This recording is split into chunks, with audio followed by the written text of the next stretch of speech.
Assalamualaikum dan selamat hujung minggu mutakhir edisi tengah hari. Bertemu kita kembali bersama saya Dayang Fatihah di Sabah Hits Online TV. Kita ke tajuk utama. Jeffrey bangkitkan isu banjir yang disisihkan dalam sidang Parlimen. Tindakan dua ahli keluar DAP, Bung percaya ada agenda tersendiri. Upacara peringatan mangsa perang, hargai jasa pejuang Sabah. Peniaga di negeri ini diberikan peringatan untuk tidak menaikkan harga barang kawalan melebihi harga maksimum yang ditetapkan oleh kerajaan.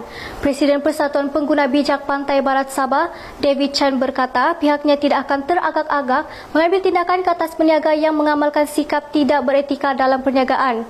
Tambah David, peniaga juga perlu meletakkan tanda harga pada semua barangan jualan bagi kemudahan pengguna ketika membeli belah.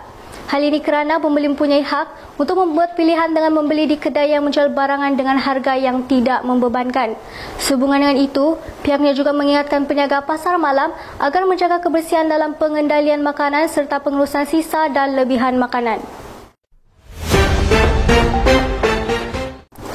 Kemelut politik yang berterusan dalam DAP di Sabah dikatakan berpunca daripada krisis keyakinan terhadap parti itu berikutan prestasi yang buruk dalam pilihan raya negeri Melaka dan Sarawak.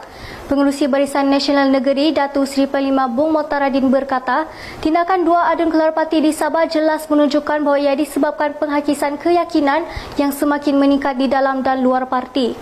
Bung mengucapkan selamat maju jaya kepada kedua-dua adun yang meninggalkan DAP, Adun Kevin Chong dan Justin Wong meninggalkan parti pada Khamis lepas bersama bekas Senator Adrian Lau Sibang. Beliau percaya bahawa mereka mempunyai agenda tersendiri.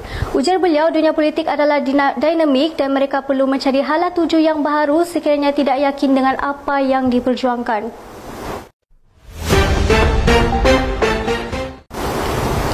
Sebuah upacara bagi memperingati mangsa-mangsa perang di Tugu Peringatan Petagas berlangsung dengan tenang mengikut SOP yang ditetapkan. Upacara tersebut diadakan pada setiap 21 Januari bagi mendoakan kesejahteraan roh para pejuang pasukan gerila Kinabalu yang menentang pendudukan Jepun semasa Perang Dunia Kedua di Sabah.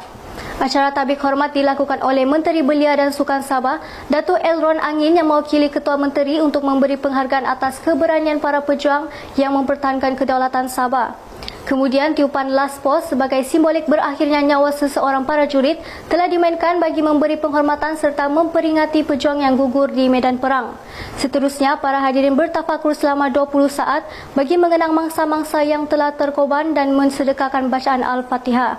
Elron mendahului upacara meletakkan karangan bunga dan diikuti oleh Timbalan Ketua Pengarah Kewangan DBKK, Lee Fat Wong mewakili Mayor Bandaraya Kota Kinabalu, Brigadier General Saiful Bahri Zainul mewakili Panglima Division Kelima Infanteri. Menteri Pertanian dan Perikanan Sabah yang juga ahli Parlimen Keningau yang berhormat Datuk Seri Panglima Jeffrey Kitingan meminta kerajaan pusat dan kementerian memberikan perhatian terhadap isu-isu banjir di Sabah dalam sebuah sidang Parlimen. Jeffrey memaklumkan bahawa isu banjir di Sabah semakin teruk kerana rancangan tempatan banjir yang telah dimukakan tidak mendapat layanan dan peruntukan. Antara permohonan yang dikemukakan ialah isu baraj dirikas sebanyak 850 juta bagi mengelakkan tempat tersebut tenggelam kerana 3 sungai bertembungan dan keluar dalam satu muara.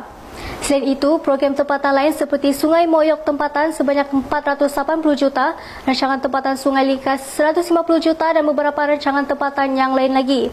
Beliau turut memohon agar bantuan-bantuan untuk mangsa banjir disampaikan kepada mangsa-mangsa banjir di Sabah seperti di Sugut Penampang yang belum menerima bantuan untuk kerosakan rumah. Kerajaan pusat dan kementerian juga diminta untuk mengendalikan dan mengeksportkan pasir di Sabah kerana kontraktor-kontraktor gagal menjual pasir-pasir yang memenuhi sungai akibat banjir.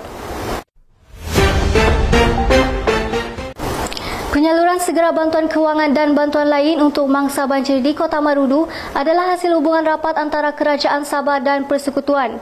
Menteri di Jabatan Perdana Menteri, Datuk Seri Dr. Maximus Angkili berkata, mereka perlu bekerjasama dengan agensi Kerajaan Persekutuan untuk memastikan keperluan rakyat dilindungi.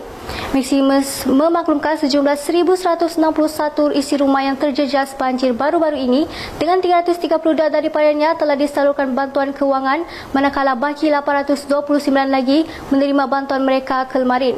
Bukan itu sahaja, kira-kira 1.4 bilion telah diperuntukkan oleh kerajaan untuk meringankan beban mangsa banjir yang mana satu isi rumah boleh menerima antara RM10,000 hingga RM61,000 bergantung kepada jumlah kerugian harta benda yang mereka alami.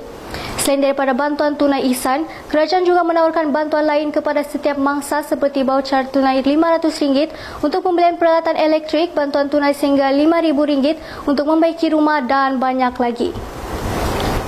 Kalau ada sumur di ladang, bolehlah kita menumbang mandi. Kalau ada umur yang panjang, bolehlah kita berjumpa lagi. Saya Dayang Fatihah, Sabah Hits Online TV.